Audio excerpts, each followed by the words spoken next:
Welcome back to another episode of Thinking That Matters.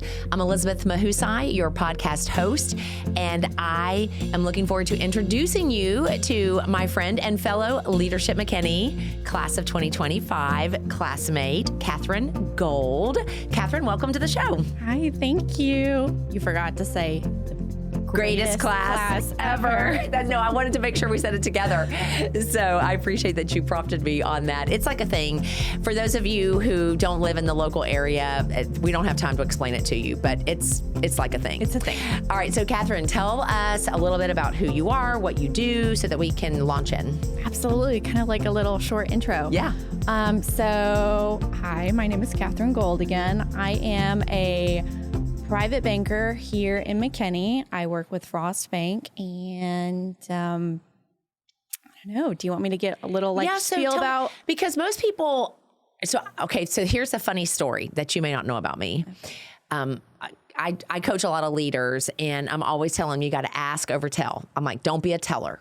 Okay. And I'm not talking about bank teller. Okay. Right? That's always my joke. I actually was a bank teller when I was in college. But I don't know that people would understand the difference between a private banker versus what? So help us to understand that. Absolutely.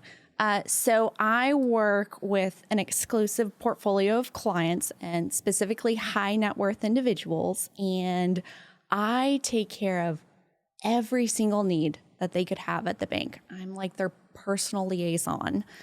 So whether it's checking accounts, checking deposits, personal loans, home equity loans, professional loans, I manage those. And then on top of that, I don't know if you know, well, you've been a teller, so you know that inside a bank, we have so many different specialized departments within the bank that people don't even know about. That's right. We have insurance and investments, trust services. Inside of trust services, we have this thing called legacy services and mineral right assets. We have a guy for that in Dallas who takes care of that. So sometimes with high net worth individuals, they're very diversified. Yes, very selective needs. And so my job is also to coordinate and put that team together for you. So at Frost, we take a holistic approach to your banking.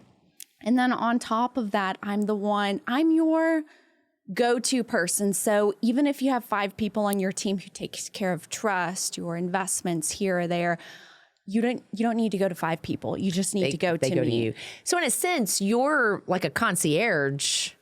Yes. Banker. Yes. Call me. I'll get a check ordered for you, ready for pickup. You don't even have to wait on the line for customer service. So that's high. That's really high end. That's really high end service. But having coached a lot of people that have a lot of net worth, there truly is a need for that because they are so diversified and they have money in so many different places. Exactly. That to try to deal with 10 different people as a hypothetical would just be incredibly challenging. It would. Yeah. So that's why you do it. Okay. That's really cool. Now, have you always been with Frost Bank, or were you someplace before? Tell me about that. I started off at Frost right after I graduated. So I'm going to be one of those people that hit that 30-year anniversary mark. You started off as a baby. That's what I plan to do. Okay, that's really cool. So tell me what you're passionate about, because I mean, the fact that you just said that you want to hit 30 years at Frost leads me to believe there's some passion underneath there. So what are you passionate about? So I really like creating success stories for my clients. They may have a 5-year goal in mind, 10-year goal in mind. It could be, I know this is silly, but financing a boat or financing a house, but then also getting rid of debt, or, hey, my kids are going off to college.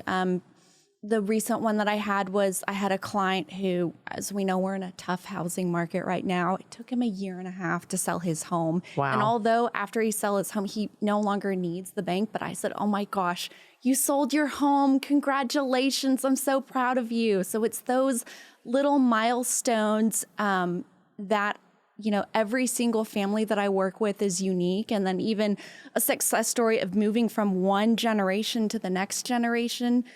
I love watching them and I love helping. That is so cool. So what in your own life experience helped you to develop this passion for seeing other people succeed? So I feel like I have my own success story.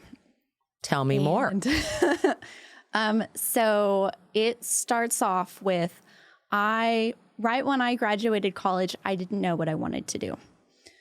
My mom has been in banking for 20 plus years. And I just said, oh, okay, it's okay. That's safe for right now. I graduated with an economics degree. Didn't like economics at all. But you still have a degree in it. But yeah. Oh, you got to love that. So, I just went into it and I was at the base level. I was a personal banker floater. So I moved covering people who are out sick, just going in. And then eventually, of course, as everyone does, you don't want to stay where you are. The goal is to grow up and to, get to this next promotion or this different department or anything. So I did that naturally. Where I was, it wasn't bad. I like doing this. This is fine. It's safe.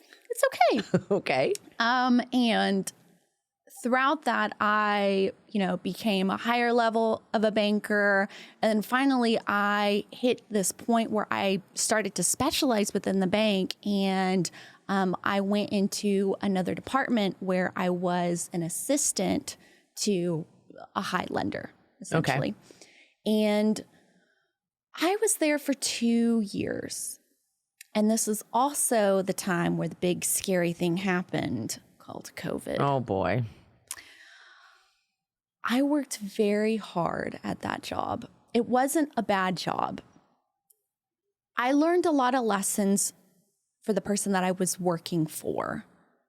This person taught me patience, how to be, I don't know, I can't even think of the word right now, but just using, context clues and your own resources to figure out problems. But towards the end of it, I was really burnt out. And I decided, I don't want to continue on this specialized path within the bank. And so I started looking at other avenues, not just within the outside, just anything else. And all these doors were closing at me. And at that same time, during COVID, I was also looking at what was happening with my friends and seeing where they were going. Okay, they just got their first new house or their second house. They just got married. They just had kids. And I am here stuck, living with my mom, my sister, my grandma, 2 cats and a dog. Not making enough to be able to live comfortably by myself. And there's no one's hiring. Like, I just feel stuck. I didn't know what to do. And I could tell that my mom was seeing that I was being unhappy. And we decided towards the end of COVID to go on a big vacation. And during that time, she actually made me sit down and she said, I want you to list 5 things that you find, whatever you do that makes you most happy. And one of them was cooking. I was just like, yeah, I wrote it down. I love cooking too. Yeah. That's so fun. And she said something on a whim and she said, how about you go to pastry school? And I said, quit my job and go? And she's like, yeah, I think you should. And I took that thought and we went back home after vacation, and on a whim, I applied to a pastry school in Europe. Oh my word. And you know what was surprising? They said yes. I got accepted. Wow. The first person or the first thing to finally say yes to me in a very long time. Wow.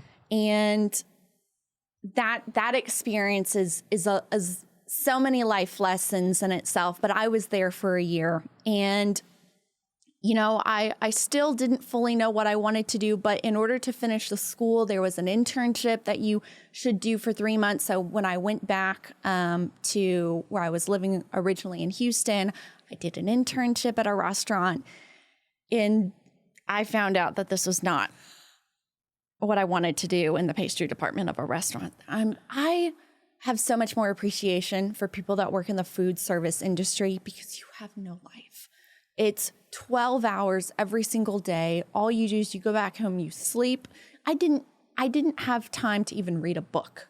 Wow. That's how busy I was. And I got burned out from that, and happy that it was only an internship for 3 months. But I said, okay, what am I going to do now?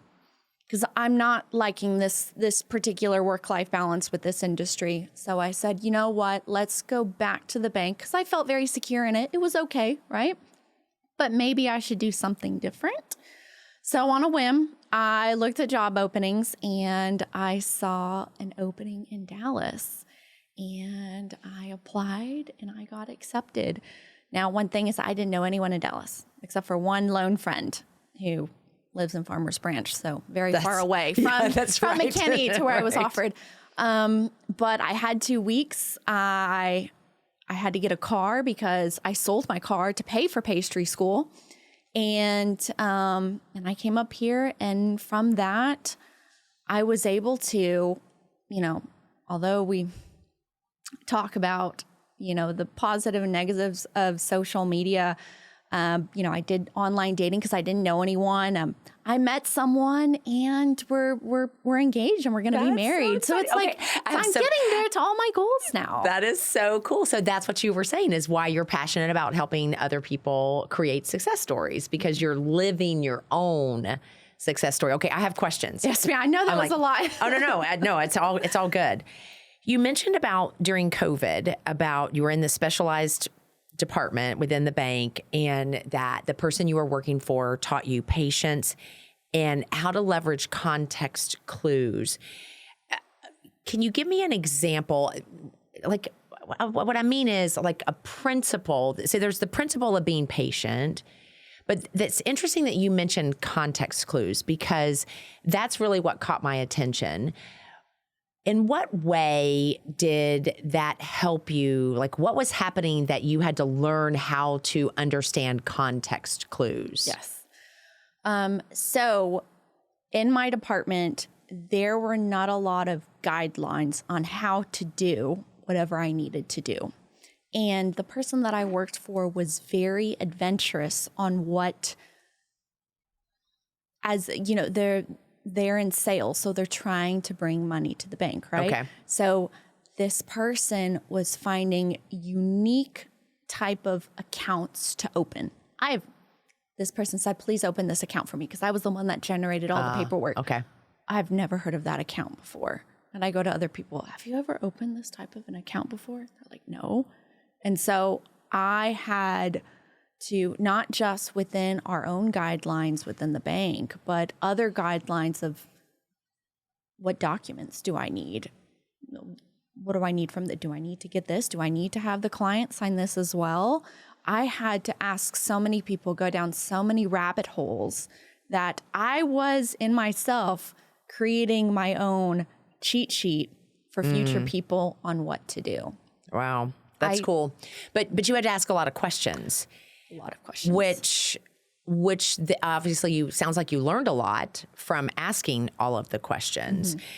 Yet you found yourself, like even with that, because that sounds like if you were working with someone that's adventuresome, right? It's likely some type of an adventure for you as well, trying to figure it all out. And yet you still felt stuck. You still felt stuck. Like when you reflect back on that feeling of stuck, because I have no doubt there are people who listen to this podcast who they either have felt stuck or they're in the midst of being stuck right now.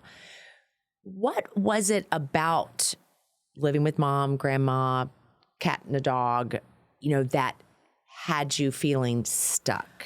I was comparing myself to others online, like my high school, graduating class, what they were doing. They were having these amazing careers and they were getting all these things and they were moving on and I wasn't moving on.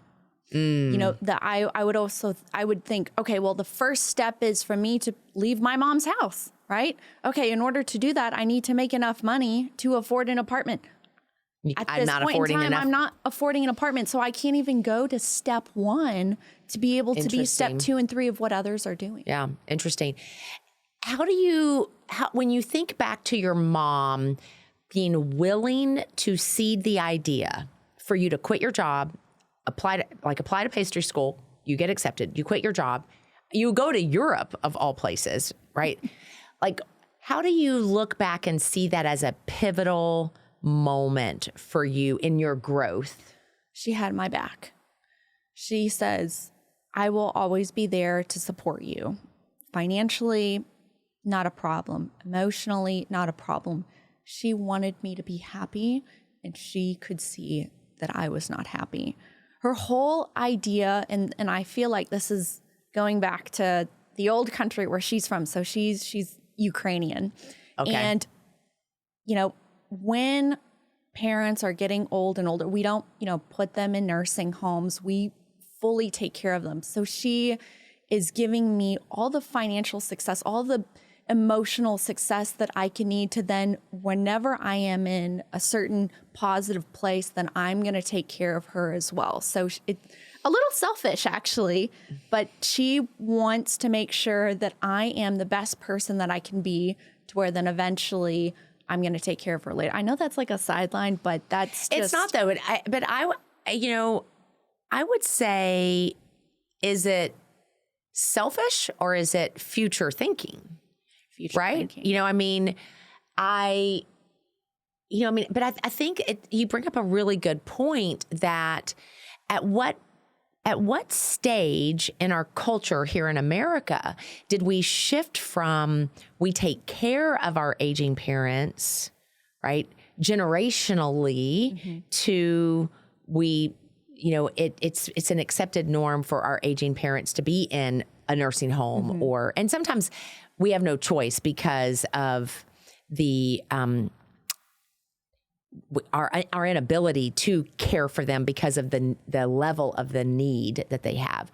But I think I think it's interesting that you make that connection between your mom recognizing, like, for this generational care to continue, because you said your grandmother was living in your home, right? Like, for this generational care to continue, your mental, emotional health is important. It's important right now. I mean, I think it gives her a different perspective, say, than someone that doesn't have that same thinking.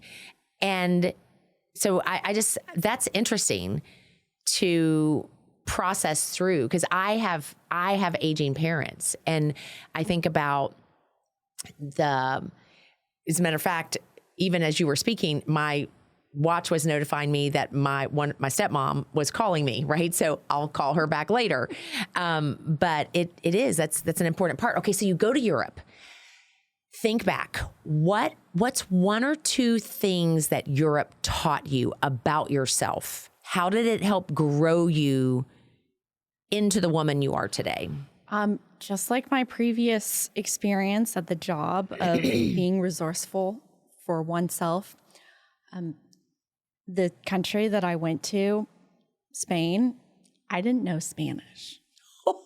Okay, how did that work out? So the program, it was taught in Spanish, but I had an actual English translator at the same time that would translate for me. Wow. But aside from that, everything else was in Spanish. So like, girl, the school didn't help me with living accommodations. So I had to figure that out on my own. I went on the Spanish version of Craigslist, almost. Wow. Found the most amazing person by chance to live with, who helped me get a phone, helped me get a bank account, all that. And I took Spanish classes. She even helped me get into the little university school to do it. But being in a situation in a country and doing day-to-day lives without knowing the language, that taught me so many things that I don't have a problem. problem doing anything now. I was going to say, I mean, talk about a confidence builder. And I was by myself. I didn't have anyone. So my mom dropped me off and it was just me. Wow. So one of the things we talk about in coaching is having confidence anchors, right? Things that you can look back where it could be a challenge, it could be a difficulty, it could be suffering, it could be a number of things, but you're able to look back and you're able to say to yourself, if I can do that, I can do this as an example. That's wild. Wow. And then you do an internship in Houston where you're literally a pastry chef. And you recognize, like, I don't want to do this. Well, it wasn't just the long hours. It's also the culture in that industry as well. There was an incident where I worked so hard. I'm not a slacker, okay? I do whatever it's needed. I'm not a lazy person. But when it was my first time, within it was getting close to 3 months, and it was the first time that I was doing this particular shift, the bread shift as well. We also did the bread by myself at 6 a.m, and then I was there up until lunchtime. And usually, you're supposed to prep things in between that for the next day and all that. Because it was my first day, I hadn't done any of the prepping. Nothing was checked off on the list. I was doing everything else, and the sous chef came in and was like, why hadn't you done any of the stuff? And I said, I've been busy. And that's all she said. She didn't say anything else. And then the head pastry chef came in to the back and asked me, why wasn't any of this done? And I'm not saying that I got snippy, but I got snippy. And I said, look at the cameras. I've been working nonstop. This is the first day by myself, nobody else. I'm doing this and this. I wasn't able to do, there was no time. And she kept me there an additional hour after a 12-hour shift, so 13 hours. She kept me there to do one of those things to cross off the list. And I was like, you know what? This is not worth it. No, I didn't just go to college with this degree, go across the world, learn all these lessons, to just be talked down upon like this. And that's typical in the industry. That's the thing. If you don't have the skin for that, so I'm not saying I didn't have the skin, but I was able to almost weigh the pros and cons, right? Because sometimes just because we're able to do something doesn't mean we want to do it, or even that we're called to do it for that matter. Because I think sometimes too, like pastry school, pastry school was like paying to gain life lesson. It's exactly that. So the reason that I chose pastry school is because pastry is a science. And you can go on and on about all the YouTube videos that you watch and tutorials. Unless you know the science behind it, it's not always going to work out. So I wanted to know, what's the science behind it? And now to this day, if I am given a recipe, I don't always follow those recipes, or I don't even need to look at it because I know the techniques and the science behind it, if it's going to work out or not. You're making me want to go to pastry school because, I got a chemistry degree, so I love science in all fashion. But it is funny when I watch cooking shows, I do pick up on certain things, like you need acidic with this and this, and I'm like, I never thought about that, because I am I do know how to follow a recipe. I love cooking. I love baking. But that's interesting, just the science behind it. You notice that if you go to any type of pastry, like recipe online, and you recreate it, it's not always as the person online made it. And the reason why is because you're not using the same variables that they are. Yep. Temperature, altitude, for makes a difference. Humidity, Yep. the sugar brand you're using. It's all different. Yeah, it makes a big, big difference. Man, I love that. I'm just loving this whole conversation. So obviously now it makes sense. If your mom drops you off, you go to a foreign country, you don't know the language, you're doing all the things. So then going from Houston to Dallas, where no one, is really a whole lot less of a big deal because at least you know English. I'm just saying. So you come to Dallas, and now you connect back into banking. And so how did you end up getting into as a private banker, this more concierge level service? I have a little thing to share. So my mom is a private banker. Ah. So I've been hearing this for a very long time. And I get a lot of sense early on. You hear the word like nepotism and things like that, but there's nothing wrong with doing the same thing that your parents are doing. Yep. In ancient times, if my dad was a farmer, I was going to be a farmer. There's nothing wrong of pursuing the same thing. Correct. And in the beginning, I wasn't sure, and I love it. This is exactly what I want to do. This is my profession. This is my career. I don't want to change it. Yeah. So that's why I chose it. Yeah, that's it's really cool. And what does your mom think about the fact that you're also a private banker? She is very honest with me on things. So if I make a complaint about something, grapple with her, say, am I being reasonable on this request? She's a very honest person, being, Slavic, Ukrainian, all that. Oh, yes. She's like, you're being ridiculous. She's like, am I allowed to do this? No. So I get a lot of honest advice from her. But think about the value of that.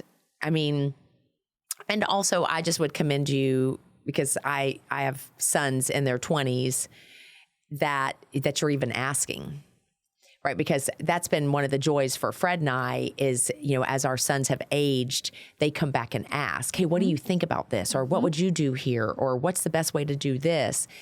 And, because as you age, you want to be able to leverage that experience to help other people. Absolutely. And in the same way that you said you're passionate about creating success stories, why? Because you've been working to craft your own success story. I mean, I've seen it with my mom, and I want to do the same thing with my clients. And then I did the same thing with myself. So I just want to pave it forward as well, because I know how good this feels. That is I love that. So if you had to, at least in summary, deliver like what the biggest limiting belief that you feel like I've overcome it, or you still know that you're in process of overcoming it, what would you say that is? Don't compare yourself to others. Don't compare their success to your success. They're being able to do this, and I'm not getting. The moment I turn all my. I was going to say, tell us how you started overcoming that limiting belief. Social media is great in some aspects, and terrible in others. And some people, you're so young. You grew up in social media. I actually didn't, because my mom was very old school. So I was going to say, I didn't. Yeah. So I'm going to be honest. I don't really like social media. I'm there to check in with people. But I turned off all my notifications. There's one social media platform, and you're seeing, oh, this person was able to do this, and this person made this connection, and they were able to get this new job. It was bogging me down so much. I just turned it off. And the moment I turned it off, I feel so much better, because I'm just focusing on me, right? And every now and again, I check it. Oh, Sue got married. Oh, Sue had a kid. Congratulations. But it's not every single day that I was doing. And now look at me.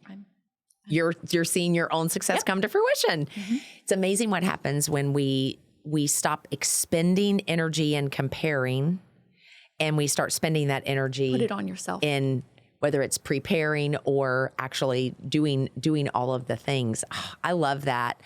And also too, I think the more and more we see the impact that social media has, not only on people's brains, but on their mental, emotional, spiritual health, physical, right? Because people are so much more sedentary, that my hope is that we see more people doing that, turning the notifications off, less doom scrolling. And it's difficult. I'm not going to lie. It's, it's one thing is the notifications, but then there's a new app and it ties you to do something else.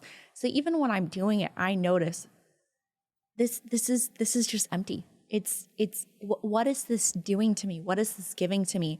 I should be reading a book. I should be harnessing my skills, and there are also little limiting factors in between that. So I also do art. I like painting. Where I live right now with my fiance, it's not in a painting environment. I have all the supplies. I have my studio. And we're hoping once our house is finished being built, I'm going to create my own studio and I'm going to harness that. That's right now, I can't do it. So what else is there to do? After my hour commute to work, my 9 to 5, and then my hour commute back, all I want to do is just sit and do nothing. And here's a phone, here's social media, here's something where you can just like absolutely turn out. Mindless, so it's there, and you can't help but be drawn to it. So even I, who has like all these ideas and know that it's bad, sometimes the darkness still creeps in and takes over and still does that. But at least being aware that it's not necessarily something beneficial, that's at least a start. I agree. I think I was just reminded when you were delivering that it's important awareness, because we won't change what we're unaware of, right? That's first and foremost. But secondly, it's what are we saying to ourselves about it? And that's what I've been having to do to my own self, which is when I find myself in this mindless, we're just going to call it mindless scrolling, just go, how is this benefiting me right this moment, right? Or I will say, this is not moving me forward in what I want to accomplish. So that, because I talk to people about the fact that we need pattern disruptors. We've got to say something, do something that disrupts the pattern that we're in. So I appreciate you saying that. Like, what book could I be reading is something that we could be asking ourselves to shift our mind to a more productive pursuit. Exactly. So I think that's super important. You are a multifaceted person. I love it. I've loved this conversation. And it also underscores the importance that thinking has. So when I think about the things that you shared, you're passionate about creating success stories because you're living your own story of building or developing success. Everything from working for that adventurous, person at the bank that caused you to have to ask a lot of questions and do a lot of work, to your mom having a crucial conversation with you going to pastry school in Europe, not speaking any Spanish. Let's not let that fall by the wayside. Coming out of internship, moving to Dallas, knowing only one person, and now finding yourself in this space of being able to do what you want to do is what a great thread, right? So there's a lot of thinking that has to be cultivated in the midst of developing a success story. So I ask every guest, why do you believe it's important to cultivate thinking that matters? What would you say? I would say is you don't truly know who you can become unless you put that energy in yourself. You understand what I mean? Like, I had no idea that I was going to be a pastry chef. I had no idea that I was going to be a private banker. I had no idea that I'm soon going to be I have no idea. And maybe soon later on, I'm going to be some whiz in chess. I'm taking up chess now, right? But you have no idea who you could potentially become if you only focus on what other people are becoming. Ooh. Right? Okay, that's one of those things that you should hit the rewind and listen to it again. So you just said you have no idea who you can become when you're solely focused on who other people are becoming. That's why you cultivate thinking that matters. Wow. I love that. Thank you so much, Katherine, for being on the show and just for sharing from your own experience. I know that those of you who are listening, watching, you likely know someone. You know a lot of people. So let me give you a list. You probably know someone that's in a career that they're hating it. Share this podcast with them. Maybe you know someone that has verbally said to you, I just feel so stuck. Share this podcast. Or maybe you know someone that also is living their own success story that would be encouraged by Katherine's. Share the podcast. And be sure to like and subscribe. Give us a review because that's how more people find us. Katherine, thank you so much. You can find out more about Katherine in the show notes. So I would encourage you to check that out. You can also learn more about Frost Bank by going where? Where would they learn more about Frost Bank? www.frostbank.com. Easy enough. So with that, I'm going to challenge each of you. Remember, cultivate thinking that matters, because when you cultivate thinking that matters, you get to actually cultivate the success in your life that matters.